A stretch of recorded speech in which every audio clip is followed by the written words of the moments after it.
I've chatted before about not having many artistic influences in my life at a young age. I was creative and loved the arts, but my outlets were limited. I dabbled in singing, dance, theater, photography, painting throughout my years. I admire so much when I hear about individuals that have been so hyper-focused on the arts from a young age. My parents are not creative in the traditional sense, so I was faced with a lot of confusion when I expressed some interest in the arts. I longed for a hippie parent that did watercolors in their spare room, had a kiln in the garage, the house is dusty and filled with weird framed art and macrame. It's cluttered because the priority is to create and not to clean. From my teen years, I always felt like I was doing something wrong when I was being creative, I was wasting time. And now that I'm a performer, I feel like I'm rebelling against my past self. My apartment isn't dusty or filled with weird art, but maybe someday. That's the dream.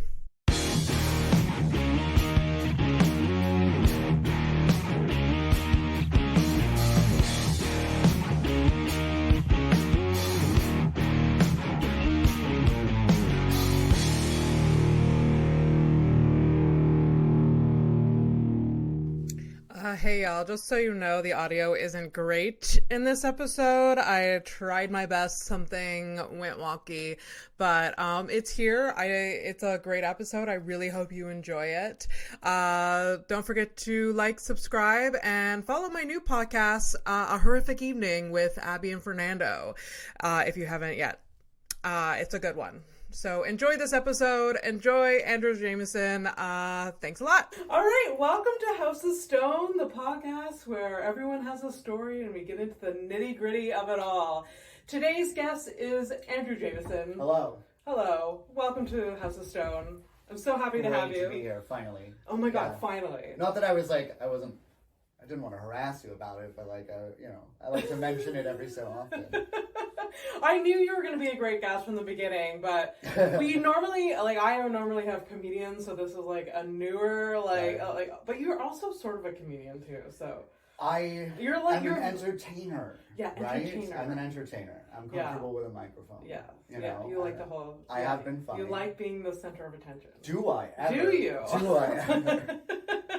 On that note, I have a little bit of an intro of Andrew for all the listeners, for those people that don't know who Andrew Jamieson is. Andrew Jamieson is a Montreal-based multidisciplinary artist specialized in immersive storytelling.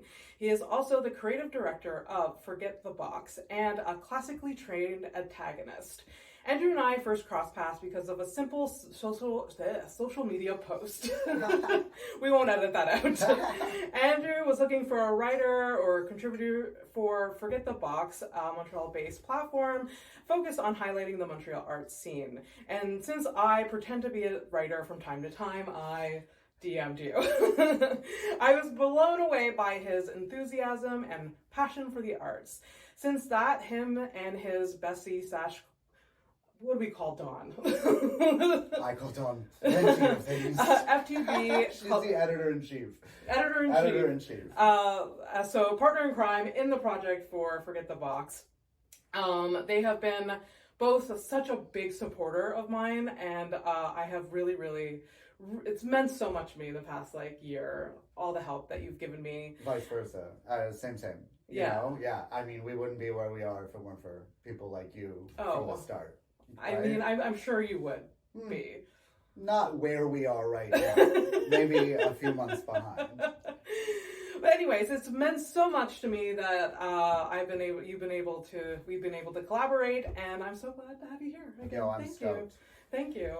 As you know, so we always have a theme, and the theme today is very loose. I want to talk about the Montreal Arts Scene, and I also want to talk about you being an artist in general. The title of this episode, I think, is going to be, it's a working title, I think, Art Baby, because excuse me. Because you've been part of the art scene since you were a baby. Born, yeah. So tell me where it all got started. A long time ago. I was born into the arms of a writer. Yes. And so I was influenced very early on. I am just an influenced person, right? And I was trained to be influenced, which I think is like for me. What does the key. What does that mean? Like trained to be influenced? So when I grew up, I mean, I can definitely attribute this to my mother.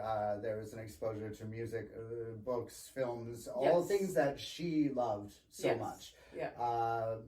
She shared them with me like you would share them with a friend. Do you know? So I saw how much they influenced her, and I understood that. So obviously there's some of those things that, you know, they're right deep down in my DNA. My father was the same, introduced me to things that he was passionate and excited about. He's not an artist. No. Okay. What exactly did your mom do as like? My mother was you were writing. A writer. She was a writer. She was writing poetry, prose, fiction, short fiction. Short fiction, I think. Yeah.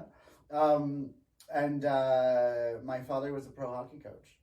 It was a what? Pro hockey coach. Oh, okay. Yeah, I'm split right down the middle between jock and artist. Okay. I love that. Yeah, and so like I really appreciate the fact that they, you know, and maybe having younger parents, like they shared with me things that excited them. You know, if we went on a road trip, my father and I, he would play all of his favorite music and tell me why it's his favorite. I guess that's the difference, is they would explain why things were influenced. Yes. Were an influence to them. So, you know, for me, I can very much articulate, I'm like, I love this, Abby, let me tell you why. Yeah. Right? Okay. So I was born into that world. And then being a precocious child, I ended up on stage very quickly. Precocious is a nice word, right? It's not too self-deprecating. Yes. What does that mean to you, precocious? Chatty and irritating. Okay. And maybe too smart for his age. Right? Are you an only child? You'd think so. Or the youngest? I'm not. I'm the oldest. You're the oldest. Okay. Yeah. There's a big divide though between myself and my sister. Okay. Just in time and space, they're they're always. I mean, I often bring up the fact that we have two different sets of parents, even though they're the same people. I can relate to that. Yeah. My sister and I are close in age, but were raised very differently because her personality just didn't blend well. And so that's saying it lightly. They're different people almost around your sister versus you. Yes, 100%. And I don't understand why. I like to say I bring out the best in my mother. Okay. My mother actually, she lives in the same city as my sister, lives blocks away. She plays devoted grandmother, and her mother's there too, so devoted daughter as well. But then I come into the picture, and then she changes quite a bit. Wow. Yeah, I mean we're like friends. Okay. You know. Okay. Like I said, I was super grateful that they would introduce things to me and explain why they were influenced by. Yeah. You know. That's great. It gives you that narrative behind the arts. Yeah. And like their passion. And why things matter. Yeah. And passion. An introduction to passion, really. Yeah. Yeah. And then my mother slapped me on stage not slapped me. That's a bad adjective. I just immediately imagery of like you and your mother on stage, and she just like is slapping you for like dramatic effect for some reason. I'm trying to think if it's happened. I know. There was one play my mother and I did together years ago, and it was a community theater Christmas show. Okay. Hansel and Gretel. And I convinced her, I got cast as Hansel, and I convinced her to audition, and she was cast as the evil stepmother. Okay. So she might have slapped me at some point on stage. But she threw me on stage when I was like 5 because I wouldn't shut up. So it seemed like a good outlet, right? Yeah. And I got mixed up with some really great theater from there. Okay. And I sort of never looked back. Like I was like, I 5 like years doing old on stage. Yeah, in front of lots that's and lots of incredible. people. Yeah. Okay. Well, did your mother, like, you said that she was part of this play, but like before that, like I'm having a flashback when we were at that comedy show and like one of the comedians brought his son. You're like, oh my god, Morgan. post traumatic stress. Yeah. Like, I'm being triggered. No, you like, know what? so your Not mother even- was like on stage and like bringing you to shows. Yeah, with her. like on the hip, on the wandering around, Okay. chatting with people. Like, I mean, you know, I'm much younger on but I enjoyed it just as much as Morgan's kid did. Okay. He loved it up there. He loved it. It wasn't even like a PTSD situation. No. It was like, I've never seen that outside of my own Yeah. life. This is great. Yeah. You know? It was so, like, I was, when, like, Morgan showed up, shout out to Morgan O'Shea, showed up with his son, and it was it wasn't a bar, everyone calm down. No, not a bar. It was skate shop. It was Skate shop, record shop. Yeah, Something like that. yeah. So a very like put together weird show about like 15 people, the audience, Yeah. but it was a fun Very show. small.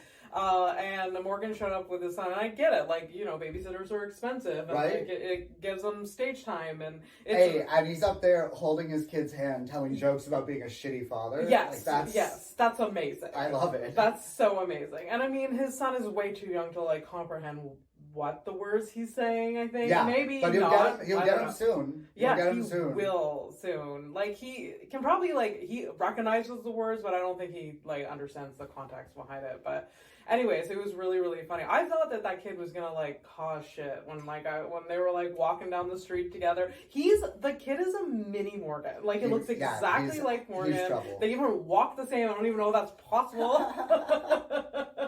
It's like a small carbon copy. Yeah.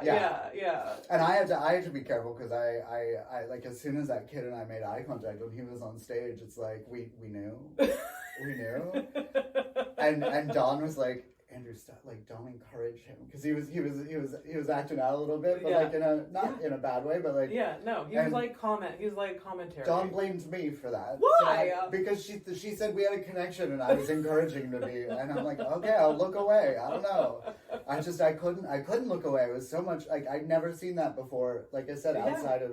Yeah, I mean, I haven't seen it before, and I probably won't see it since. Yeah, well, I'm certainly not having a kid anytime soon. So no. I'm not bringing any kid on stage. Yeah.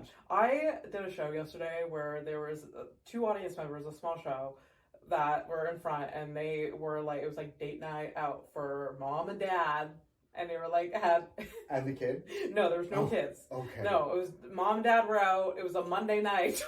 Ooh. Oh, wow. You gotta squeeze it in there. Hurley's Irish Pub, like an 8:00 show. Oh. Yeah, and so it was like, I did some crowd work and I found out that they were parents, and they seemed like my age, and I'm like, I went into this rant about how I hate children. I was like, no, not for me. That's all they talked about on the way home. Oh, yes. Your rant about hating children, because one of them was really into it, I bet. Yeah. Oh, yeah. I think the mother was just like, yeah, we didn't plan. Like, we get it. I don't know if she was just like trying to be supportive of me, like maybe, but after the show, she's at the bar. She's like, "We're not going home. Never. We're not going home. No. Let's just buy a new house." Yes, yeah, but no, I was an inspiration. I shouldn't be an inspiration for like, oh, her life is better, because I made it very clear that I wasn't. I also have recently had a conversation with my boomer father about not having children. That was interesting. Is he disappointed? He was confused. Oh. I don't understand. Like, what do you mean you're not going to buy a house? It wasn't like it's like not part of like his brain schema. Like, it's just like you get older and you have kids. This is what you do. It's what you do. Yes. You don't choose it. It's what you do. And like in 2023, he still has that mentality because he's like an older guy. What about your sister? My sister doesn't have kids, and I don't know. She's open. Older, younger? She's younger. Okay, she's open to it. Yeah, she's more open to it. She's 20. No, she's 32 now. 31, 32. Okay, Yeah. mine has 3. Okay. Married. Holy shit. House, mortgage, Yeah. 3 children. Yeah. Yeah, holy shit, right? Yeah, holy shit. But she had enough for whatever I was supposed to have. So yeah. Oh yeah. it's all set. The pressure's off. My mother has enough grandchildren, Okay, and that's good. all that matters. That's, you know, that's all that matters. it's all that matters. You need to tell me more about having an artist mom. Like, how was that? Like, I know you said that you liked it, like they influenced you, but She's an insanely creative person. Yeah. I mean, like, so I will talk about her more than anything. My father influenced the athletic side of me. Okay. I did grow up playing sports all the way until I was like too broken to do it or aged out. Amazing. I love sports, but Susan influenced that, you know, and then eventually this is the career path. Yeah. So my mother, she's a very creative person. I have to say that, like, it's funny, I don't often talk about growing up in the arts because the artistic community is one populated by people that have struggled, are marginalized, that's true. are underprivileged.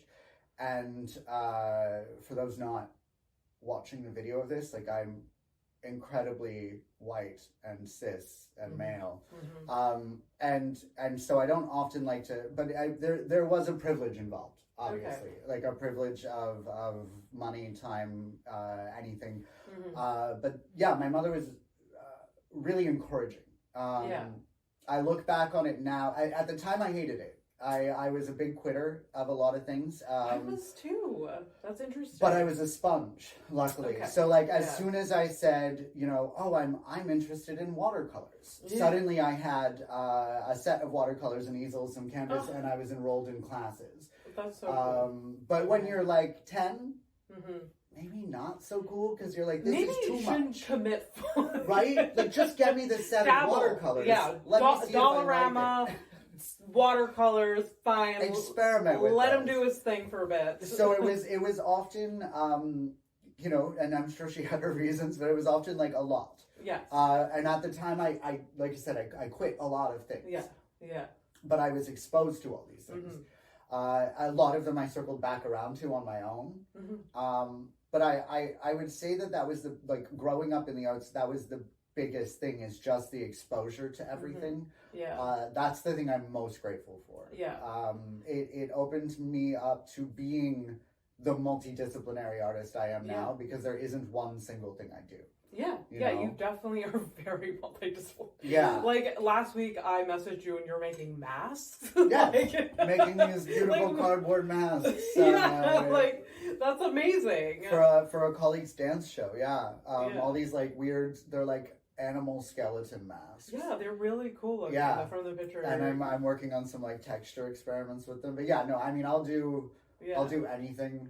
You have always so many different projects going on, and they are like multidisciplinary projects, right? Like my own, like my immersive practice, like there's so many moving parts that if I hadn't been exposed as a kid and growing up to all of these different mediums, I don't think I would have. I don't think I'd be making what I do now. Right? I'd probably still be. It would be in a different way. Like I'd be schlepping around Toronto as an actor, like getting like some shitty theater jobs, you know, or commercials. Commercials pay good money though. Commercial what? Commercials pay good money. I've heard this. I've heard this. I have no experience acting though. That's not true. I mean, as a comedian, I am, like. Would you not consider Abby Stonehouse on stage to be a persona, whereas Abby Stonehouse off stage is the person? It's definitely a persona. So there you are. But on paper, it doesn't look like, oh, she has actor credits. No, of course not. No, I mean, that's true. Or I've had training in this. It's like, no, I have millions of secret. It Tons doesn't of matter. actors don't have acting credits. They lie? Yeah, I'm holding a workshop next week on faking your CV if you'd like to. Let's do it. Oh my god. Let's get that commercial money. That workshop just sold out. I love it so much. But that was maybe like a method to your mom's madness. It's just like, oh, even though it's a lot that I'm just like, oh, he's expressing interest in this, let's throw him in this class. But maybe it was because, like, she wanted you to have as much experience and, like, absorb as much of that I do think she did. Maybe there it was some wasn't- intention there. Yeah. I Did she think care it's- that you gave up on things? Not yeah, gave up, no, but, she like, would. quit. She would be frustrated. Okay. Okay. I was somebody, or I still am kind of somebody who once I learn how to do a thing and I do it a little bit, I'm like, okay, well, I have that skill. Yeah. Put that in my tool belt. Yeah. Fuck off to something else now. Yeah. Right. Yeah. I've always liked the idea of being good at many things as opposed to being excellent at one. Yeah. Right. Yeah. And I don't know if she did it intentionally. I've never directly asked her. You know, I have in the past like credited her for this before, but I've never asked her if that was like, I don't know, she was like intentionally driven. She could have been. Okay. Intentionally driven to create this little monster. But I mean, even if it was accidental, I think that was like she recognized she had a kid who had an insatiable appetite for the arts, you know? Amazing. I think she was just trying to keep me busy. Okay. As we said, I was a precocious child. I talked a lot. That hasn't changed. So she figured if we give him an outlet constantly. It's funny how, like, I mean, you're in your early 30s or late? Okay, right. Early 30s. When growing up in the 90s, talking a lot was a negative thing.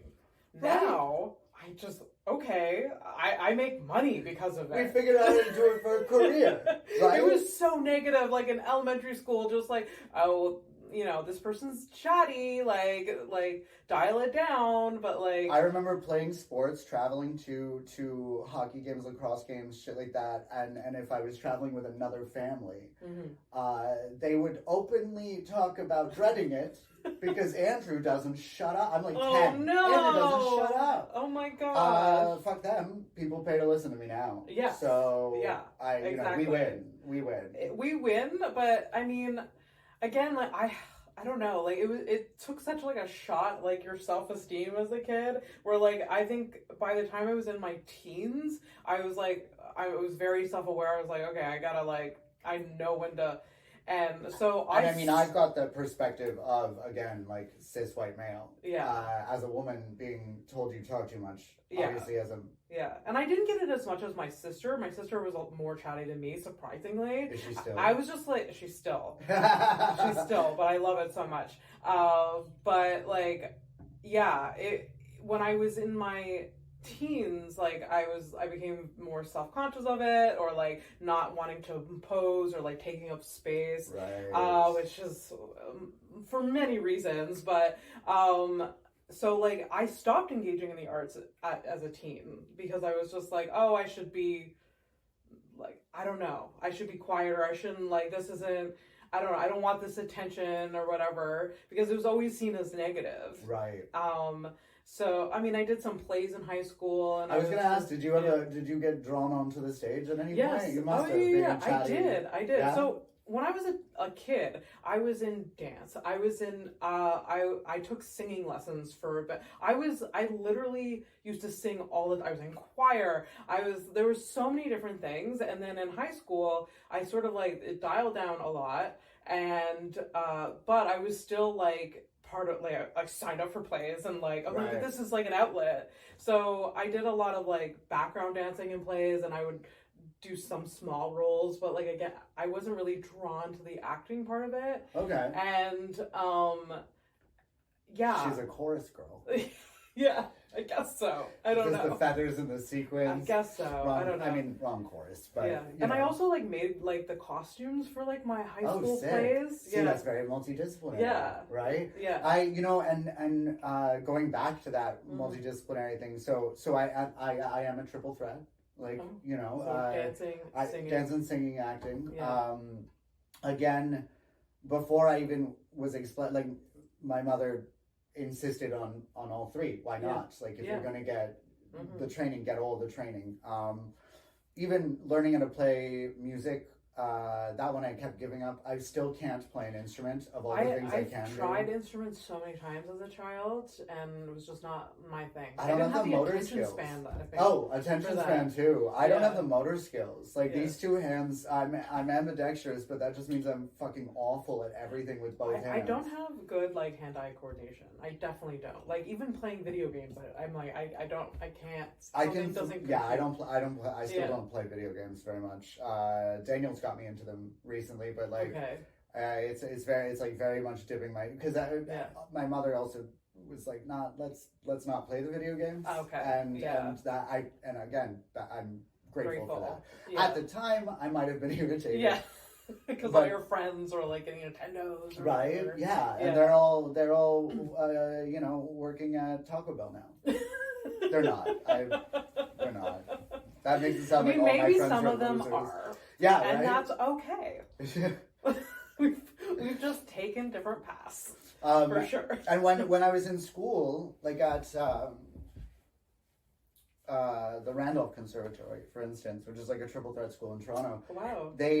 They too drove home this idea of being multidisciplinary in the arts. In ways that you don't. So like if you want to be in theater, you want to sing, act, and dance. Yeah. The outcomes are endless. But one of the main outcomes is you make it somehow. That's not that many people. Yeah. The second is you make it a bit, but for whatever reason you don't go that far or that long. Okay. So they would encourage you to learn things like sound design, lighting design, Smart. Stage management, costumes, and anything theater related. Learn it, because if this is your passion, find a way to stay there. Absolutely. You know? Even in like the 7 years that I've been in comedy, I've gotten so much experience in so many different areas that's not performance. Yeah. Just out of just the nature of just being part of it, like producing and like being like part of the tech, like background tech shit. Your event production skills are pretty wild. Yeah.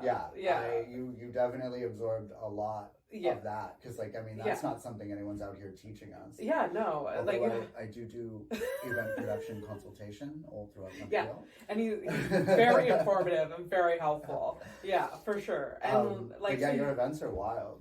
I mean, they're okay. Nah, that's the ZooFest one. That wasn't just me. That was like a whole like team and whatever. But yeah, it's really cool. Yeah, it's really cool. When did you start learning that? Like just through comedy? It's really just through comedy. Really? So a year after I started, I like produced my first show at like Theatre St. Catherine. Nice. So I just like wanted to get into it, and since then I was working for a not-for-profit, and I collaborated with them for like an accessible show, and so it's just like snowballed from there. I like that. Yeah. And you just keep learning. Yeah.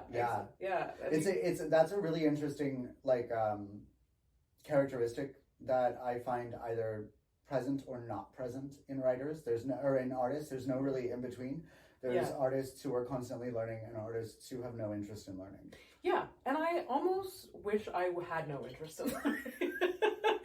Wouldn't it be fucking easier? It would make it so much easier, because sometimes I'm like, oh, I wish I could just stick to one thing, just performing, because that's what I get like my most amount of joy, even though I love podcasting now. Yeah.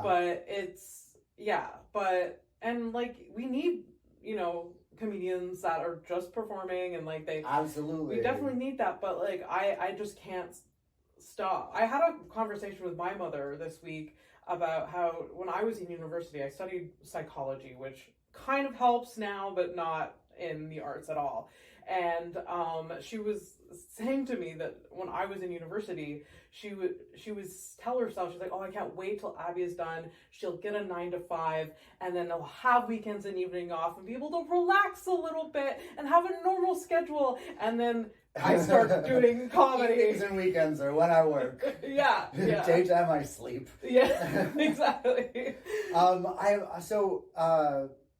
just slipped my mind. I was gonna bring that back to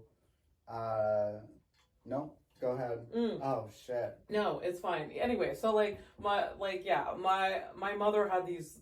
I mean, my mother wasn't part of the arts like your mother, so she has this perspective on life where like you work and like you like she was a dental hygienist for years and then she was a farmer. So like that was like one step to the next. So yeah, wild. Literally, she was like it was dental hygienist. Like she went to school for that. She did that for like 17 years, and then she slowly transitioned to being like full-time stay-at-home mom. And then my family and I moved to a farm, and then she was like, I have a passion for farming now. Wow. Yeah. Did the passion for farming lead her to the lead y'all to the farm, or was it just No, it was just so they y'all got a farm and then she got passionate about it? Yeah. My parents bought a farm because my dad's business grew and he needed space for equipment. So my father's a contractor. So that makes sense. There's big equipment and like so there's a big barn garage that my dad got to put equipment in. And then my mom started she's like, oh, I wanna be like she's like we had sheep at one point, we had cows, we had horses, but then she really liked goats. You gotta specialize in something. Yes. Right? Yeah. So I say would like prefer a goat's milk. So I understand. Anyway, so like not in the arts at all. Right. So she saw my life being like I don't know what she saw, but it's Isn't very that different. Chaotic, Abby? Isn't that just like how do you handle that? It's so chaotic. Even my mother raising goats is chaotic. Like at the same time, like what is like? Because I wouldn't say like my mother's not necessarily like in the arts anymore. Like she's with my sister playing grandma. She's doing great, but like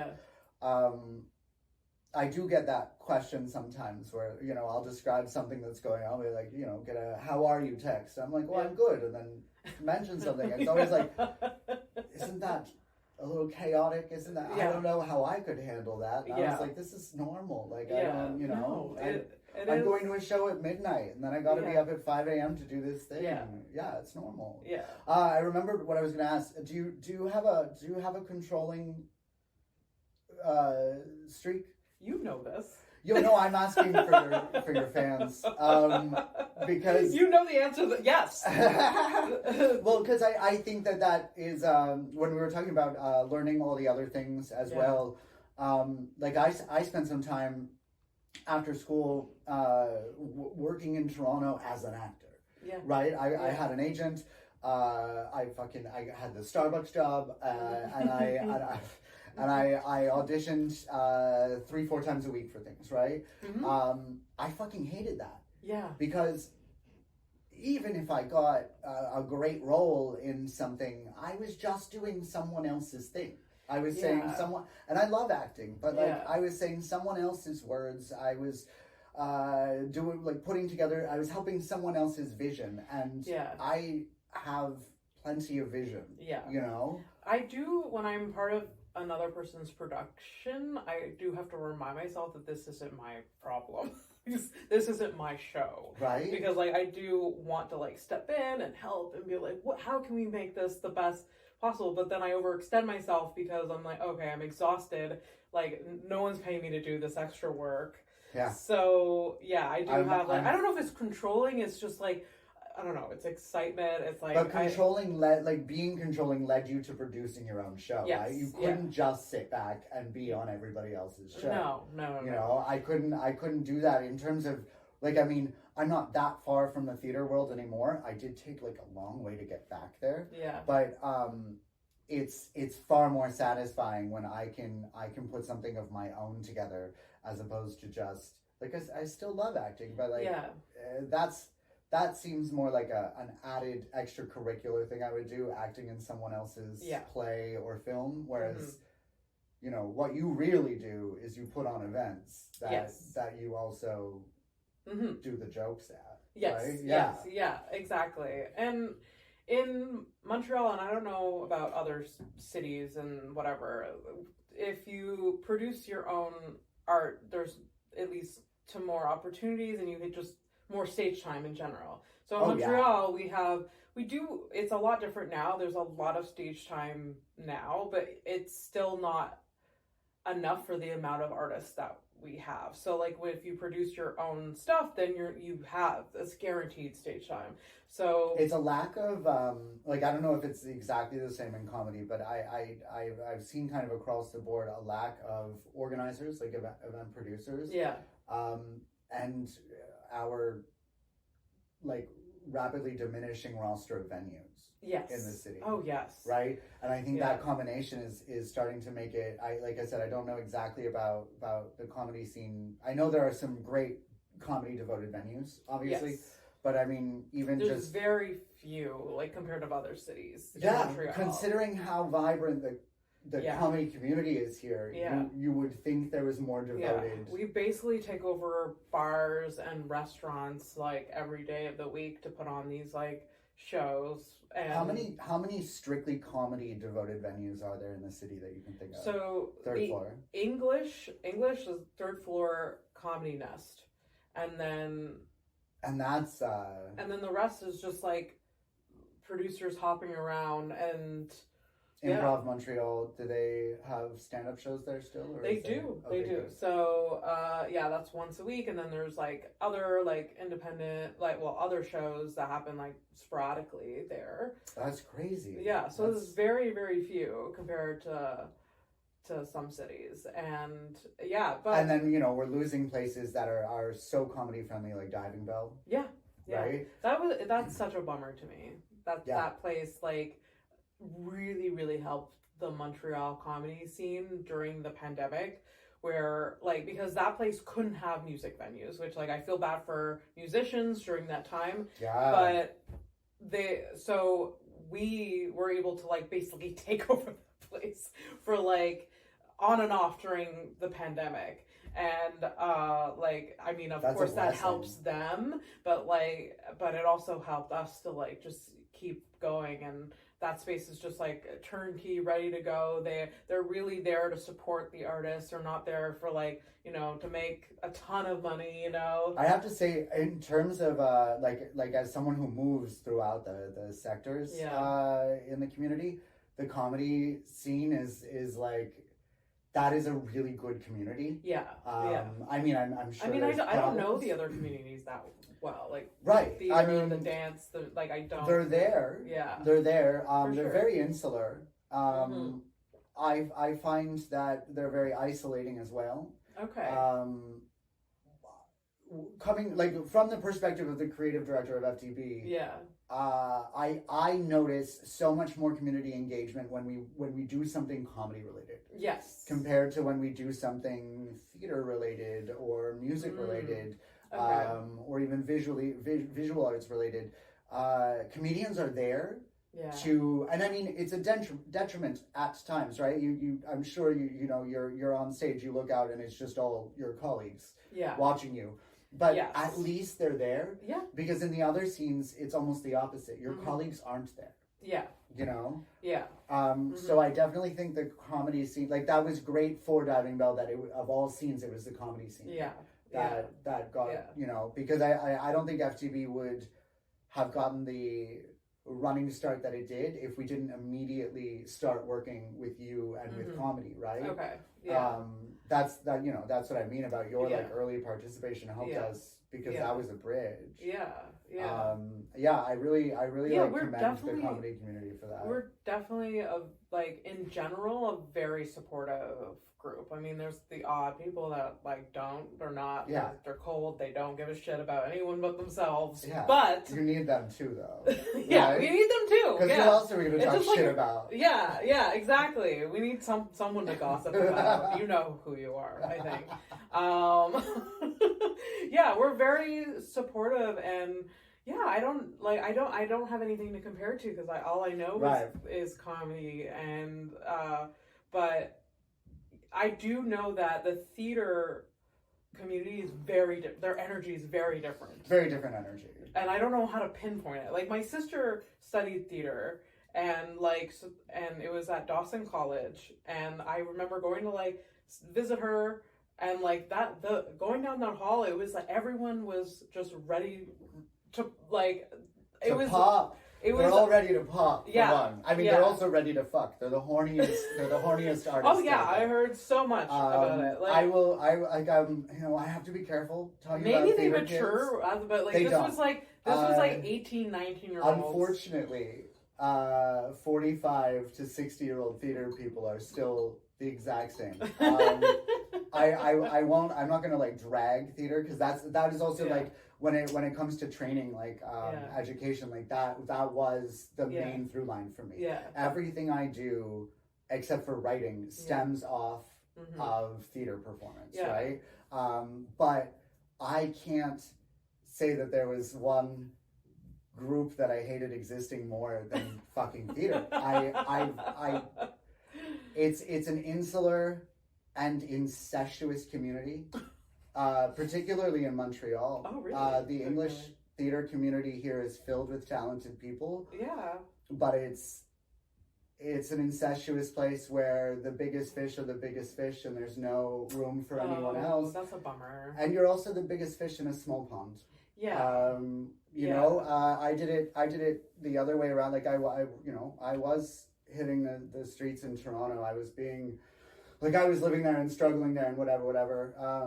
And then I decided to come, like, because that transition for me was like, I want to be an artist. Yeah. Patti Smith did it.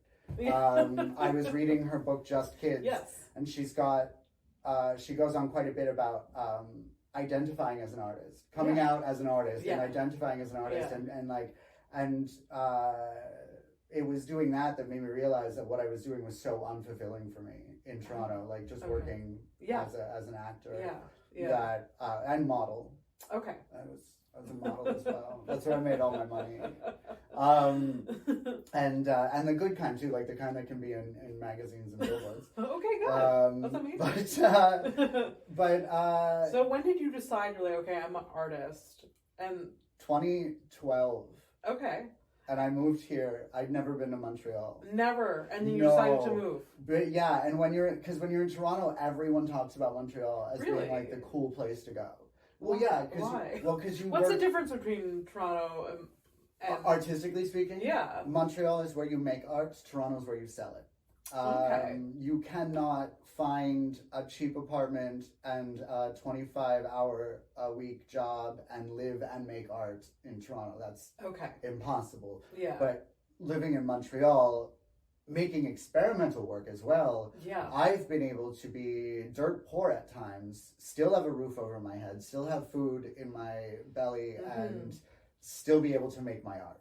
Whereas in Toronto, you work 3 jobs just to pay the rent in the hard-to-reach apartment you live in. You don't have friends that are geographically near you. You can't just like walk to a homie's house, you know? Your job is also a fucking hour away from you. So yeah, it's not a place for artists unless they're coming to sell their work. Okay. You know? Okay, interesting. And so when I moved to Montreal, it was like, I have so much freedom here to create. And I think that was the biggest divide, is that I didn't want to make other people's art anymore. I wanted to make my own. Okay. That was whatever that meant. Yeah. I had no plan at that point. Yeah. First thing I dove into when I moved to Montreal, I got back into writing, and then I started doing poetry and spoken word. So like clearly no fucking plan, you know? Thankfully I got out of that. The poetry phase didn't last long. Never went down the poetry route. Although I also started like an arts collective when I first moved here. Like I started big when I first got here. Yeah. Nobody knew me. I threw a show right away. Okay. You know, that's fine. But I started a collective, and we were using it to launder money for a well-known organization. This is on the internet, you know. Like we're using. No, it's already in a book. A friend of mine was writing a memoir, Tara McGowan Ross. It's called Nothing Will Be Different. It came out almost 2 years ago, just 2 years ago now. I'm in it. Tara and I came up together in the Montreal scene. She's a phenomenal writer. And she reached out to me and asked me if she could write about me in the book. And me being me, I'm like, of course. Of course. As long as it's honest. So As long as Tara, it's detailed and honest. yeah, it got a little detailed, and so she talked about this already. But yeah, no. So we had this collective, and I was laundering money for this, using it to launder money for this well-known cycling organization, if you will, and and so I came in and I was like, I wanted to be that big fish. Okay. Because I had spent so much time in Toronto being a fucking nobody. Yeah. You know? Yeah. And I wanted to be that big fish. And you wanted to, yeah. And for me, it's never just been about being an artist. It's about, like, being an artist is about the community for me. It's about, what good will you serve if you're the only fucking artist on the planet? Yeah. I learned that very quickly doing what I do, is that we have to support each other. Yeah. We need each other to exist. We need each other. Yeah. Especially because other artists like me, other comedians like me are producing other shows. We want their shows to be successful. If their shows are successful, I'm successful too, because I get to perform at these successful shows. Exactly. Like, it's just And if there was nobody else out there doing your discipline, if there was nobody else out there standing in a microphone and telling jokes, you would be passed over nonstop, because nobody would know what it is. But because like we need other people in our disciplines to not only exist but succeed, right? Or else there is no structure, there is no groundwork for us to be successful. Oh, absolutely. And I will say that Montreal's community is about that. Yeah. You know, and that is coming from, you know, yes, I do plenty of like normal art, but my practice is extremely experimental, and if there weren't other people in Montreal also just fucking around trying to find out, then I would get nowhere. You know? We need that. We need our disciplines, and we need we need those people to genuinely succeed, not just exist. Oh, you know? absolutely. Well, I'm glad to hear that Montreal stands out. You know, because like I have nothing to compare to. Again, like I've only you grew up worked here, right? and in Montreal, and like as much as Montreal sort of frustrates me, I do hear these like chimes about like other cities aren't that much better, you know, like, so I do like the Montreal comedy scene here. Like it'd be really hard for me to like move away from that, although it may be good really as an artist to like get different experience, but I feel like I would still be drawn back here. It's really tight. I did have some experience with Toronto's comedy scene. Okay, yeah. I was an assistant manager at Yuck Yucks. Yes, you told me this before. And I became homies with a few stand-up comics that lived in Toronto. Dana Alexander was living in Toronto at that time. She's the one that, because I had a background in improv and I wanted to dabble in stand-up. So it was her and Massimo, who taught me how to write jokes at that time. Massimo is amazing. Wild man. Massimo absolutely notoriously wild, but so hilarious. Yes, and a genuinely like good person on the inside. He might not like me saying that, but like a genuinely good person. Want to be known as a good person. That's who introduced me to Mike. Yes, that's true. That's true. So back in Toronto, though, years before, they taught me how to write jokes, which was really cool. But again, because it's Toronto, it's not like I was witnessing some very tight, like very very supportive scene. Yeah. In Toronto, it felt very much like everyone. It was, you know, there was some supportive friends, but everyone's out for themselves. Yes. You know. Yeah, I've heard that. It's just very different. There's a lot of it's concentrated again. There's like a lot of mic. There's a lot of comedians, and there's that sort of energy. But like everything is so spaced out there that it's taking like it's not like what I can do a show like downtown, and there's like 2 other shows within like a 10-block radius. Yeah. And the people going to those shows aren't necessarily traveling from afar. No. Sometimes you go to a show in Toronto, even if it's across town, you feel like a tourist. Yeah. You know. Yeah. Absolutely. Yeah. I think. I think the scene there seemed a lot more. Yeah, like everyone for themselves. But it's that space. It's the enormous amount of psychic and physical space between people that make it really difficult for a community to even start to exist. I'm grateful for Montreal for that, geographically speaking too. Like, I mean, I'm in the plateau, right? Yeah. Like, this is the first time I've left the plateau in weeks. Was coming here. And a lot of comedians live in NDG. Like, they do. It's for some reason like, I don't know if it's because it's cheaper rent or whatever. It's gotta be like a mixture of things, right? I don't know. Because there's no more venues here than any. Yeah. No, I mean, there's a park show in the summer, but there's no venue. But it's very convenient to downtown. It is, yeah, and St. Henry, which has a yes, absolutely growing number of venues. Yeah, but I mean, the plateau would be more convenient to live in as a comedian. But it'll just suck you and just, you know, I love that neighborhood, but I am the one that is like, I am the one they make the jokes about. Because like, I've gone a full year and a half without leaving that neighborhood before. Wow, what? Yeah. Really? Yeah, because, well, I mean, I'll count Mile End as part of Plateau, but like, I didn't need to. I never needed to. I did have a roommate for a period of time here, and they were originally from the Plateau, and they lived here for all of 4 months, and then moved back to Plateau. I mean, when I like, there was no other option. There was like, well, you know, like, found this place, like, I'm sure you'd find something cheaper, right, closer to. It was a shock when I came back to Montreal after that, the time in Toronto and the pandemic, like, landing in NDG basically was like, why am I even here? Why did I come back if I'm going to live in there? Like, I could have lived in some shitty suburb of Toronto. It does feel like suburbs, but that's kind of what I like about it. It's you know, now that I'm gone, it's got its charm. Yeah. I think MDG's got like a nice white woman charm to it. So, you know, there's some candle shops and organic food. I like to be around shops you don't know why they're in business and you don't know what exactly money they're laundering. Selling. Yeah, it's money. I read the book. It's just money laundering. Like, you just show up at the shop and they just have like incense and candles and decorative things. Like, what is actually happening? Or clothing, right? Yeah, you have no business. New and vintage. Like, I don't know. Like, these are the shops that we walk by in like Westmount, close to like NDG, and I'm just like how much inventory do you actually move in a month, right? Yeah, how many of your fuzzy weird hats do you actually sell in a month?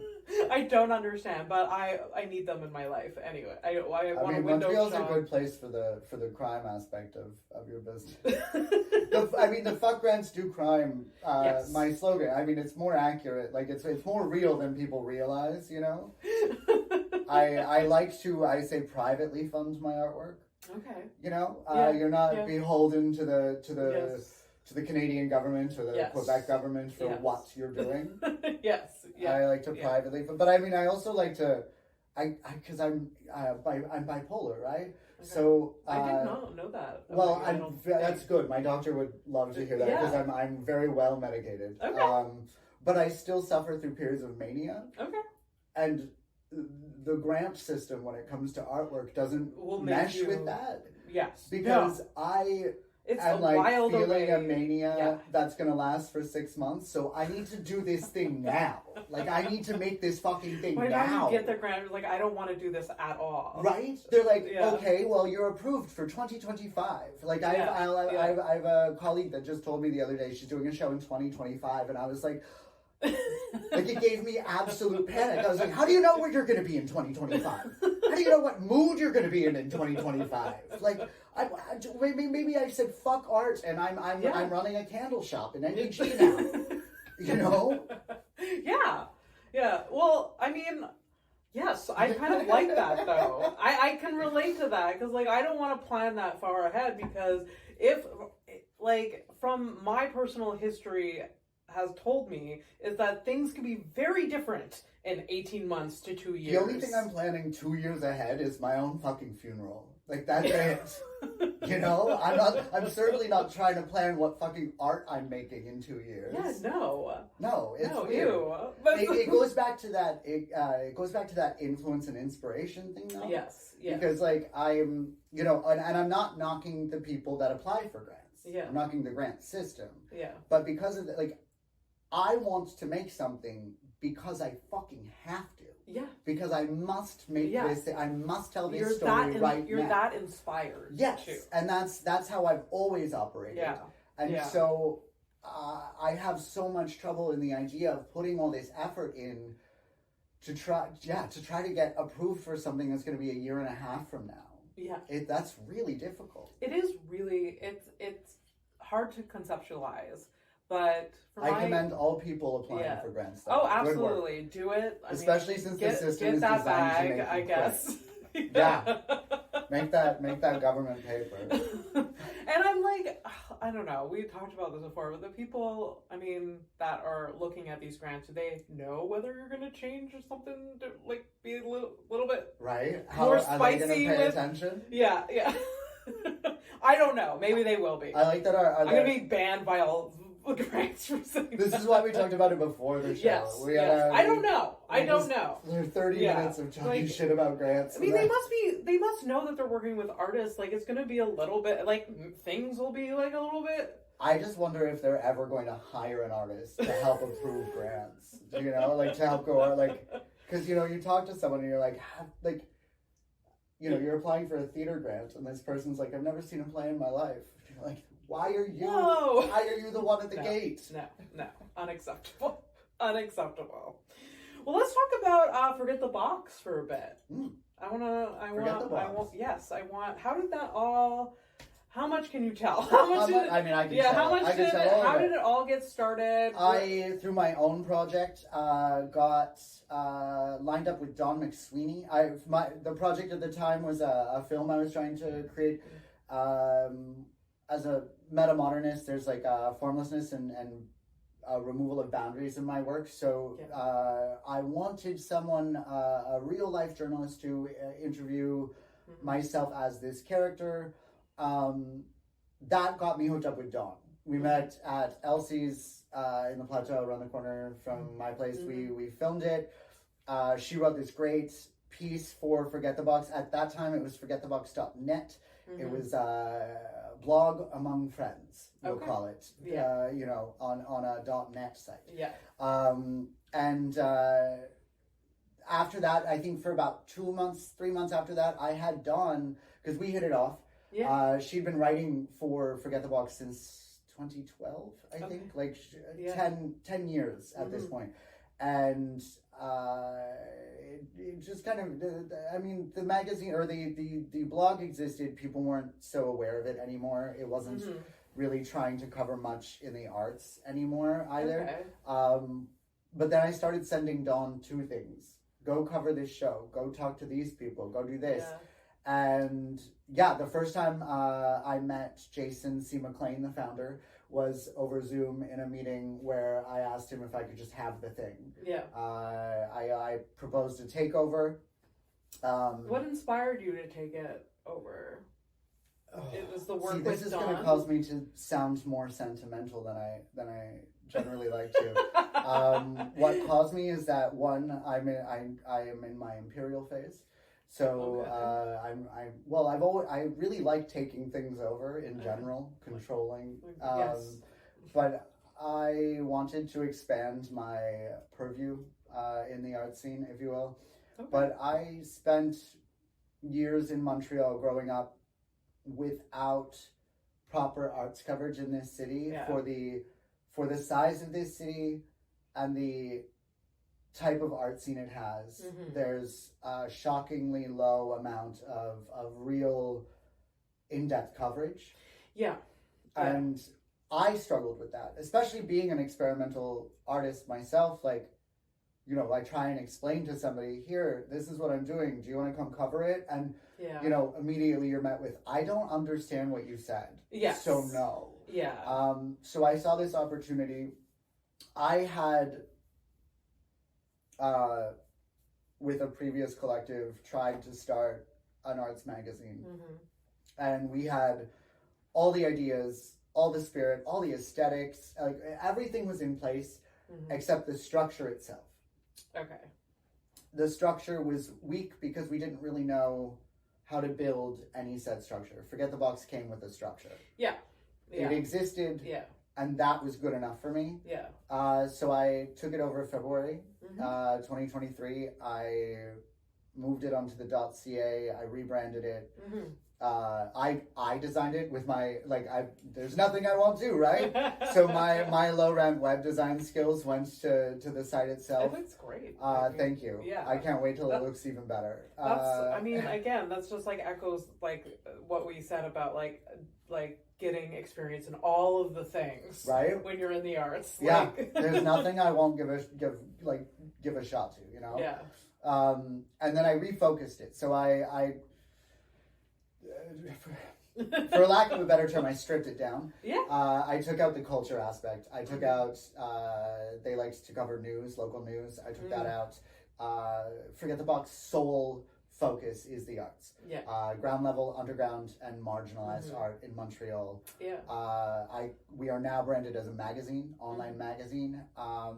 And I like to call us the most in depth. We are the only arts magazine. You are. I mean, but we're also the most in depth. Yeah, we have other, outlets covering the arts, but it's not exclusively the arts. See, I don't even like saying they cover it. I think they mention it. Cult Montreal mentions art. Yes. Do you know? Yeah. They're not covering anything unless it's a touring show coming in. You know? And again, it's kind of like echoing what you said, what was I lost my train of thought. It was just like they cover just like a little bit of it, and it's like, I don't know, there's like Forget the Box is the only one really like going in the nitty-gritty of it. Yeah. And it's important. I mean, just as an example of that, when I took over, part of the structure that existed, for instance, was the fact that there was plenty of publicists that send us stuff. Oh, okay. But again, it was all, I mean, we still get it. Stuff for Centre Maille, different dance companies, whatever, but it's all grant-funded work, essentially. Mm-hmm. It's all grant-funded work, which means that they can pay for things like publicity. Yeah. I essentially kind of ignore that now. The importance for me is covering, we have, honestly, such an insanely diverse artistic community, not just with the highlighted mediums. So much of it in just this last hour. And there's so many people that would never, even if they did get a grant of some sort, they would never be covered anyway, because they're not the type of person that most, and I'm looking for those. Our biggest hurdle that still exists is just getting people to know we're there and we want to talk about it. That's it. Absolutely. We are growing with contributors, always looking for more. Yeah. Right. I mean, that inside community, I really enjoy the contributors, the group there. Yeah. But it's just having people reach out and say, "Hey, I'm doing this thing." Yeah.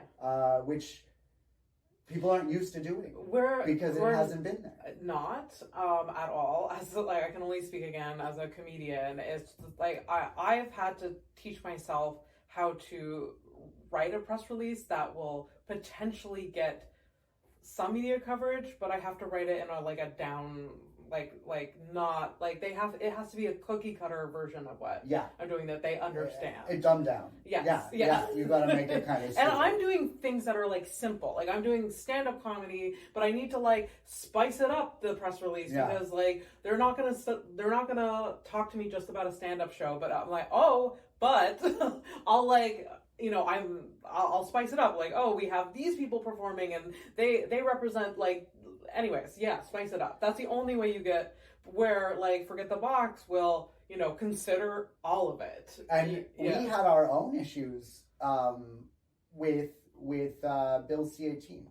Yeah, we were reaching out for media attention ourselves because we got censored when that happened on our social media, and we're a type our Instagram is vital to us, and so when that was shut down, we were reaching out, and these same outlets we're sending press releases out there being local arts magazine is censored, and they did not care. I'll admit, I got a response from Cult Montreal to a plea for their attention, where they told us, everyone's affected. Why should we cover this? Yeah. That was their exact, like, not exact words, I'm paraphrasing, but that was pretty much what they asked us. Like, how are you special? And we're like, wow. Because we're a lot smaller than you. Right? And we aren't covering news. They're targeting you because we're covering news, but we're affected by it. Well, their editor-in-chief told me they don't cover news. So keep that in mind anytime you see their... Yeah, they told me we don't do news. Yeah. Well, yeah. Just like we don't. You know, and that was some of the reason behind Forget the Press, which I'm having a lot of fun with. Yeah. Is we needed to drive some attention back to the to the site. So fuck it, we'll do news. Yeah. Just satirical news. Fake news. Right? Yeah. We're just doing fake news, but local Montreal. It's got to be about the Montreal flavor too. Yeah. You know? An arts magazine in Toronto is just it wouldn't work. Yeah. But Montreal's art scene has like. You know, it's a gumbo with all these different flavors in it. It's amazing. And if it weren't for the comedy scene, the improv scene wouldn't have as much success. And if it weren't for the improv scene, the comedy scene wouldn't have it. And if it weren't for those having success, certain independent theater wouldn't. You know, like if you step back and look at the Montreal art scene, you can see that every sector is a gear that fits into another. Oh, you know? Absolutely. And that's kind of the support that I want. I want FTB to be that hub. Like I am so multidisciplinary, and as creative director, I brought my own philosophies to the magazine, and that's the idea. Is that if you are on FTB, you will find someone or something that not only inspires but can benefit your art as well. You know? That's amazing. I mean, I've definitely gotten to experience and learn more about the art scene in general because of FTB. So I hope that other comedians and artists are doing the same. Yeah. You know? And we're always, and like I said with the contributors, we're always looking for people, whether you want to come join on a regular basis or write one thing. Yeah, just drop in. It's the passion. Is there there's like, you know, if you had a comedian that you saw that you're like, wow, this fucking person. I want people to know about them. Come write a thing for us. You know, about that person. For sure. And like as a comedian, a lot of comedians listen to this. If you get some experience writing, it helps you. Yeah. Writing like an article somewhere, you have that link, you can add that to whatever CV or whatever. Right. It really, really helps you. So, and we do really like to support.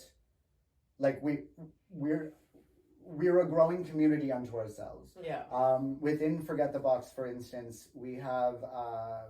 I came up with this sustainability method for the fact that we don't have a lot of compensation yet for contributors. This pay it forward idea. Yeah. Where if you're the subject that someone's writing about at FTB, we ask, would you consider in return just writing about something or someone else? Yeah. And I think that's really important, but we also go out of our way to cover the people that have given us their energy in some way. I mean, you've done that for me a lot. And I don't have any problem making sure that that's understood widely. Like if you've written for us, then of course we're going to showcase your work as well. It's a give and take. There's like at the very least there's the McSweeney's list that Don will add you to, like events happening. And we've expanded that a bit. So on McSweeney's list on Wednesdays, like she's taking the time to actually speak to organizers a little more to get a little more info packed in there. Wow. Yeah, her weekly series is, because she's got the great essay at the beginning. Yeah, it's a lot of work. But she loves that. I know that she likes. She's a workhorse. Yeah. I would have had Dawn on this episode too because I feel like you two together are so hilarious, but it just doesn't work for this setup. The room's too small. The room's too small for all three of our energies. That one's gonna have to be like on site at my studio or something. Yeah. It would need to be like what, a 3-hour walk? Easily. Yeah. So what's the next step for you as an artist? What's your next project? I have gone, after the pandemic, I strayed a bit into television. That I was very blessed about. But I have come back full circle to my immersive work. Yeah. And so I am slowly starting to put together another immersive storytelling piece.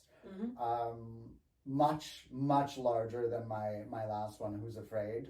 That one had 2 characters. This one's got 12, and it's a party. That's a big jump. And everybody's part of the show. Essentially, it's not. I don't make interactive work.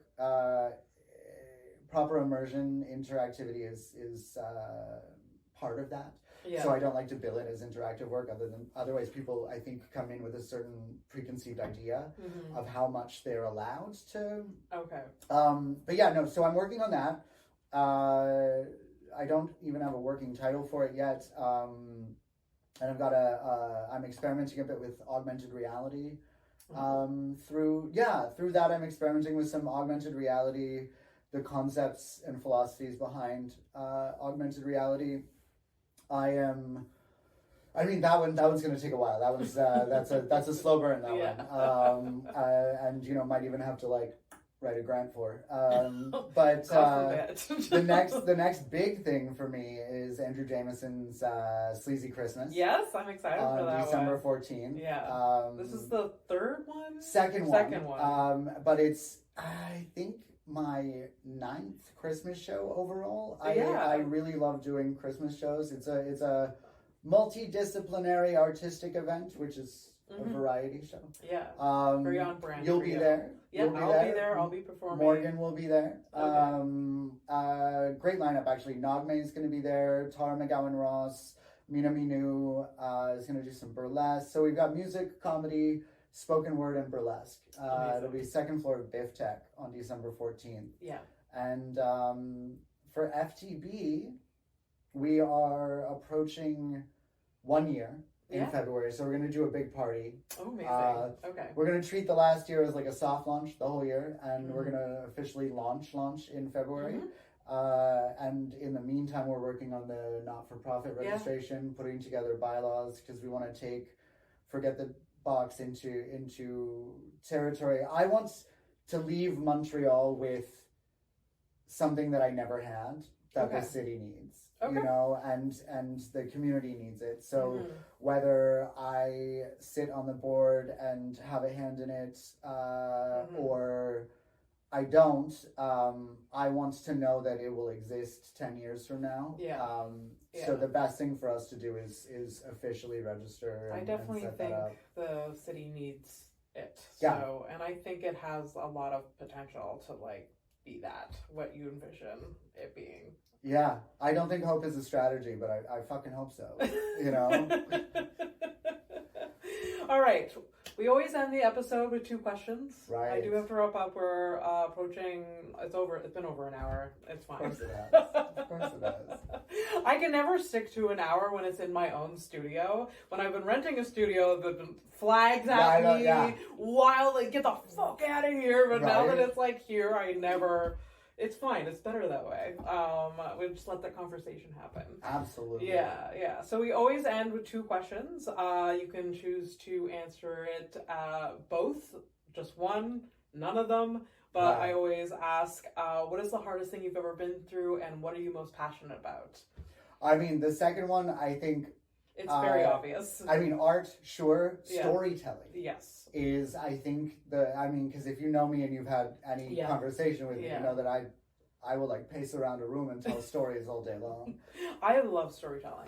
It's to me, storytelling is the best way to learn anything about anyone.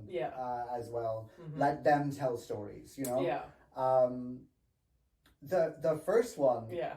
Since you mentioned it, I had been going over in my head because we've talked about traumas and shit before, and I'm not someone who likes to I like to address my shit. I like to get through the shit. I like to get over the shit. So I typically don't like to bring it up again. So I was debating what you know, because yeah, you what know, to say. we've all gone through some shit, Yeah. abusive relationships, eating disorders, shit like that. Yeah. But I think it's both the answer to that question and the answer to the opposite question is that being bipolar. Yeah. I would say that it's the most consistently difficult thing. Yeah. Just because it's never static. Yeah. Right? It gets worse over time, no matter what the medication is. But the medication can become ineffectual, can work too well, whatever. So while the disorder gets worse in your brain, the medication also has to, you know, you have to monitor a patient like that.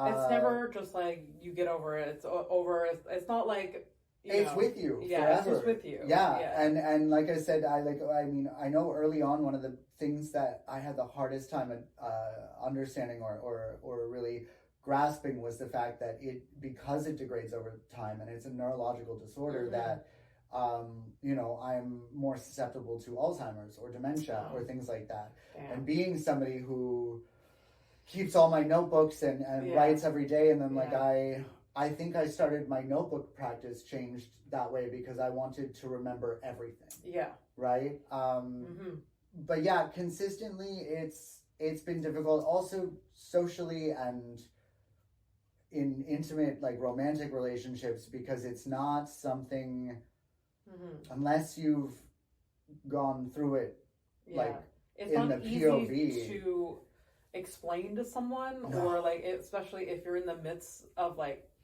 some sort of episode. It's just like if your partner can somehow separate you from like what is happening, like it could be very difficult, you know. And even as articulate as I can be after years, I still can't always explain that. And unfortunately they could go and read and study, you could go and get a fucking medical degree and you still won't really get it from the point of view of the person experiencing. So I would say like I guess it's almost cheating. It's not the most difficult thing, but it's been the most continually difficult thing. In my life. Since I that makes a lot of sense. When were you first diagnosed with? 19. Wow. Okay. And they tossed me on some like pretty heavy drugs at that point. And so I even spent many years refusing to take drugs for it, and it may not have been great for me or everyone involved, but I got a lot of great art out of it. So I mean, you know, there's a give and take there. Absolutely. But now I'm on now I'm trying to be a responsible guy. Okay. I mean, for myself too, because there comes a point where you're like, I don't want to feel insane all the time anymore. You know, maybe I want to sleep through the night. Yeah, that might be ideal. That's definitely one of my like manic flags. Is a lack of sleep. Yeah. That's always been, even since a kid. Like I was a child. Like I'm like someone who does not want to sleep. Oh really? Yeah. Okay. Now Seroquel knocks me right out. It's great. I've never enjoyed a bed so much as the last like couple of years of my life. I have the opposite. Like I always want to be in bed. I like so, but I also have depression. So like, absolutely. Whereas mania is just like, you know what you should do? Just pace around that room instead. Should I write anything? No, just pace. Mutter to yourself, but don't write a goddamn thing down.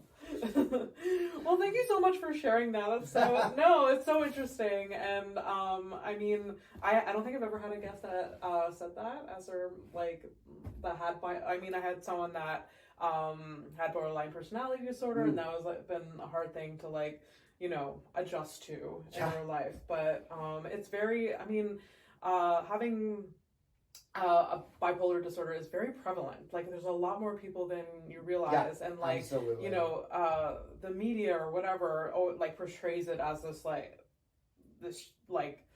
very differently than what the reality is. Media portrayals of bipolar disorder are pretty wonky. I like to blame Sally Field for that a lot. Yeah. She played a bipolar woman on ER years ago, and that was just cartoonish. Yeah. Yeah. Fuck Sally Field. Oh yeah. Fuck her. Borderline personality disorder. I think it's that movie. The only person that has it's that movie where like this woman kills a rabbit or something like that. I forget what movie it is, but like it's just like, but it's like that's not what borderline.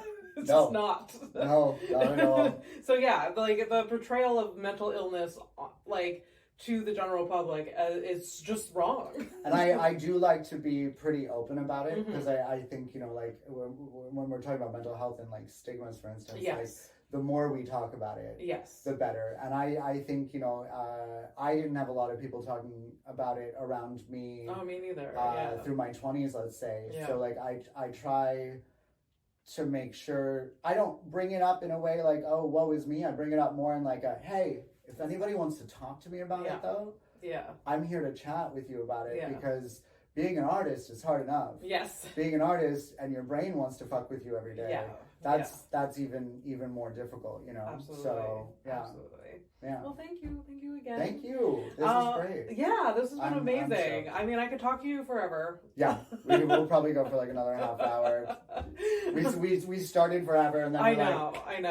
let's finally just sit down and record now. Yeah, we do have to wrap up, but where can people find you? What's your handles? Shit. So my website's down.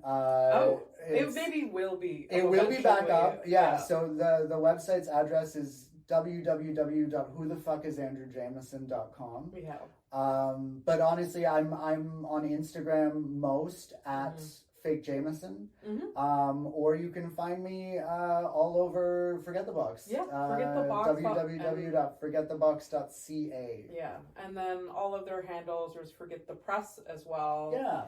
Forget the Box on Instagram. Yeah, and we're going to be starting a new social media because fuck Meta. Yeah. So we're going to have to start fresh. So when you guys see that pop up, please follow us. Yeah, absolutely. Well, thank you so much for being here. Again, you can follow House of Stone at everywhere, houseofstonepodcast.com for all of the links. Please like and subscribe. Thank you all for listening.